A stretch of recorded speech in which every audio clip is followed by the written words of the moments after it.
Creo que un partido con mucho respeto por parte de los dos equipos, con mucho juego en el medio del campo. Creo que hoy prácticamente siempre las defensas se impusieron al aspecto ofensivo, pero bueno, con mucho orden, con mucho trabajo. Sabíamos que teníamos que esperar el momento, porque estábamos convencidos que teníamos simplemente que creer.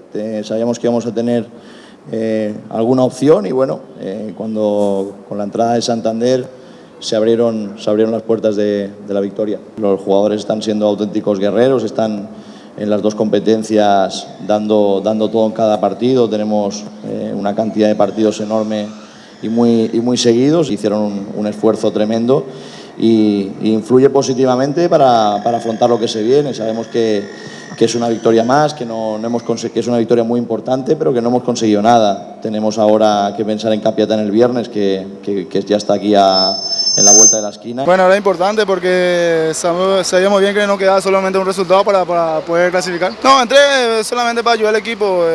Gracias a Dios se me dio ese gol que fue el camino de la victoria.